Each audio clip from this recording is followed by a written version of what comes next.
Bienvenue sur Africa 24 dans cette nouvelle édition du QG News. Voici les titres de l'actualité. Le roi du Maroc, Mohamed VI, estime que l'union du Maghreb arabe est en péril, en cause la faible coopération économique entre les États membres. Le Gabon intensifie sa lutte contre la corruption. 2 anciens ministres soupçonnés de corruption ont été arrêtés dans le cadre d'une enquête.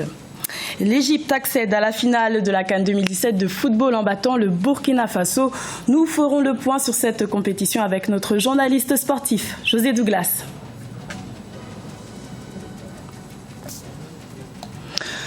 L'Union du Maghreb arabe est une organisation économique formée par l'Algérie, la Libye, le Maroc, la Tunisie et la Mauritanie et dispose d'une coopération économique particulièrement faible, un fait sur lequel est revenu longuement le roi du Maroc, Mohamed VI, au cours de son discours au 28e sommet de l'Union africaine. Fanny Mounichi. L'Union du Maghreb arabe en péril. Le roi du Maroc, Mohamed VI, a tiré la sonnette d'alarme à l'occasion du 28e sommet de l'Union africaine.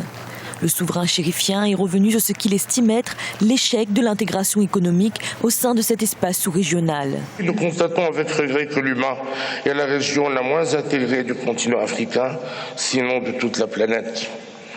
Alors que le commerce intrarégional s'élève à 10% entre les pays de la CEDEAO et à 19% entre les pays de la SADC, il stagne à moins de 3% entre les pays du Maghreb.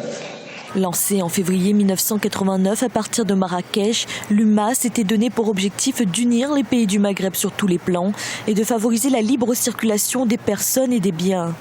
Des objectifs non atteints qui menacent l'existence même de l'organisation, selon le roi du Maroc. Force est de constater que la flamme de l'UMA s'est éteinte, parce que la foi dans un intérêt commun a disparu. L'élan mobilisateur de l'idéal maghrébin, promu par les générations pionnières des années 50, se trouve trahi. Nos concitoyens maghrébins ne comprennent pas cette situation. Si nous n'agissons pas, sauf à prendre exemple sur les sous-régions africaines voisines, l'UMA se dissoudra dans son incapacité chronique à rencontrer les ambitions du traité de Marrakech qui lui a donné naissance il y a 28 ans. C'est d'ailleurs vers l'Afrique subsaharienne que le Maroc a décidé de se tourner.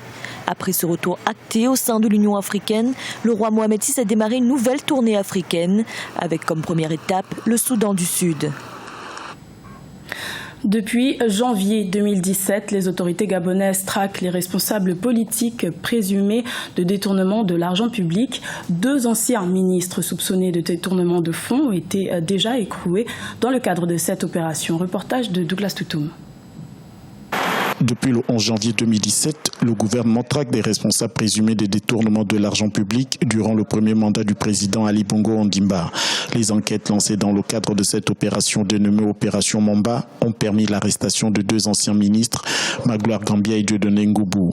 Malgré ces grosses prises, les acteurs de la société civile sont pessimistes en ce qui concerne cette opération et la lutte contre la corruption au Gabon. Nous ne voulons pas tout simplement une opération de communication, que parfois on fait semblant de rendre justice, mais c'est une justice manipulable à souhait. C'est parfois des règlements de compte politique qui se transforment en poursuites judiciaires. Et ça, ce n'est pas ce type de justice que nous voulons. Si on mène une campagne contre la corruption, que ceux qui sont coupables de faits de corruption soient inquiétés par la justice. L'opération Mamba est perçue de diverses manières par l'opinion nationale. Déjà, certains membres de la société civile estiment qu'il pourrait à terme se poser des questions de droits de l'homme au regard de la saturation des prisons et du nombre important de nouveaux pensionnaires. La principale prison du pays a été construite dans les années 60 pour une capacité d'accueil de 1200 détenus.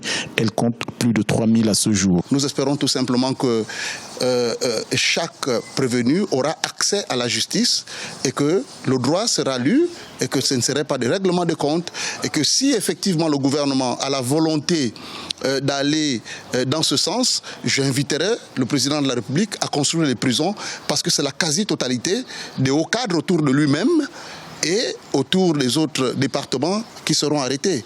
Et donc je crois que là, le président, son opération pourrait s'arrêter sans aller très loin, parce que malheureusement les questions de droits de l'homme lui seront imposées, parce que pendant des années nous n'avons pas investi sur les prisons, et cela fait partie de notre rapport de 2009 où nous avions demandé la construction de nouvelles prisons. Cette opération lancée par le chef de l'État vise à lutter contre la grande corruption, devant permettre au Gabon d'assainir son image et d'améliorer l'environnement des affaires. L'opération pourrait également toucher certains barons du pouvoir passés à l'opposition. Précisons que toutes les personnes qui font l'objet d'une enquête dans cette opération bénéficient du principe de la présomption d'innocence. La première demi-finale de la CAN 2017 s'est jouée ce mercredi 1er février au Gabon. Et avec nous pour parler du match Égypte-Burkina Faso, notre journaliste sportif José Douglas. Bienvenue José. Oui, bonjour Gladys.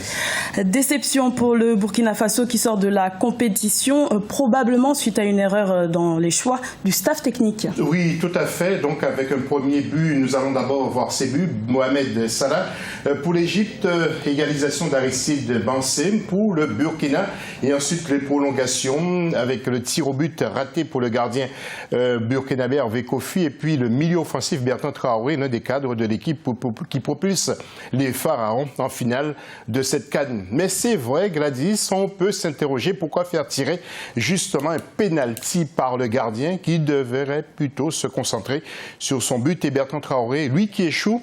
Donc erreur de coaching ou non, la suite, bien sûr, nous le dira.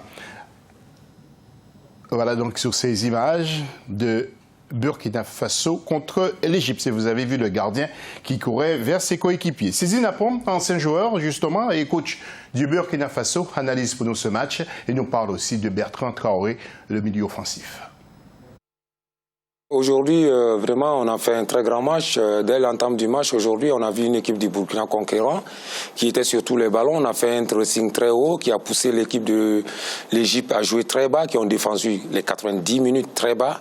On a dominé, mais le problème, dominer n'est pas gagné. Aujourd'hui, l'équipe du Burkina a fait un très très bon match. Je suis satisfait de leur prestation.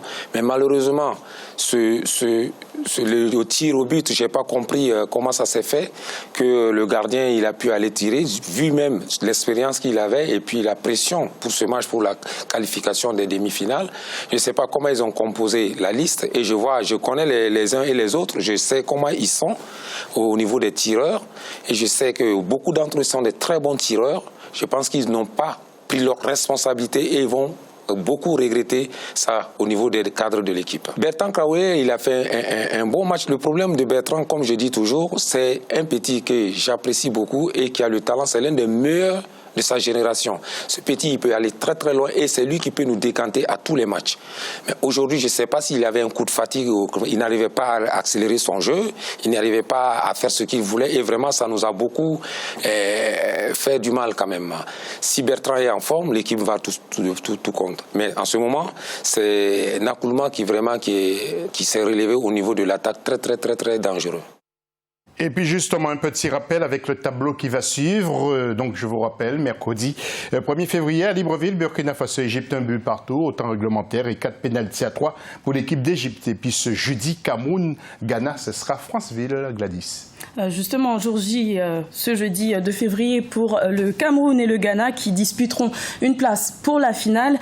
Mais un souci de prime fait rage du côté des Lions indomptables, José. Exactement, à Franceville ce jeudi, vous l'avez dit, avec Cameroun-Ghana. Mais voilà qu'un débat a éclaté sur les primes concernant les joueurs du Cameroun.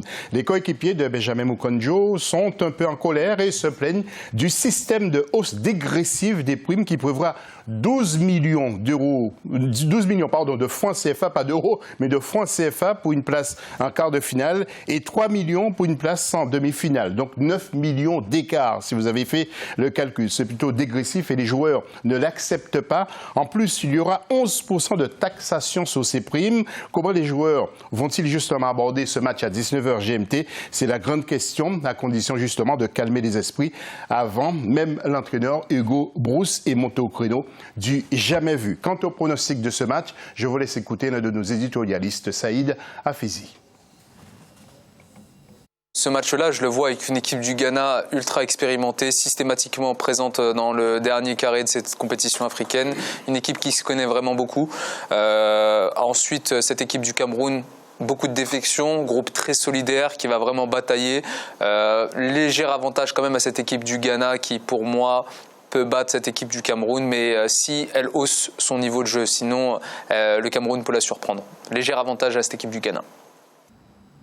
Et peut-on comparer le palmarès respectif de ces deux équipes, José? Eh bien, écoutez, tout le monde attend et vous allez voir justement ces tableaux que nous allons vous présenter. Tout d'abord pour le Ghana, les Black Stars, classement FIFA, 53e et 9e sur le continent africain. L'entraîneur, vous le connaissez, Avram Grant, l'Israélien, parcours en Coupe du Monde, 3 d'un quart de finale en 2010, parcours à la CAN pour le Ghana, 18 dont 4 titres en 1963, 1965, 78 et 82. Meilleur joueur, André Ayou, mais aussi son petit frère Jordan. Et pour le Cameroun, les Lions indomptables, classement FIFA 65e mondial et 13e sur le continent, sélectionneur Hugo Bross qui remplace Volker Finke. Parcours en Coupe du Monde, 7 participations pour la CAN 17, avec 4 titres aussi comme le Ghana, 1984, 1988, 2000 et 2002. Meilleur joueur Clinton G, mais aussi Monsieur Benjamin Moukandjo qui va peut-être marquer ce soir, qui sait, on verra bien. Ce sera sans doute un match difficile. Ne prenez pas de Paris, Gladys, si vous n'êtes pas sûr de vous. Merci José pour toutes ces précisions. Ce journal a été réalisé par l'ensemble de la rédaction. Merci de votre fidélité. Retrouvez dans un instant une nouvelle édition de l'information sur Africa 24.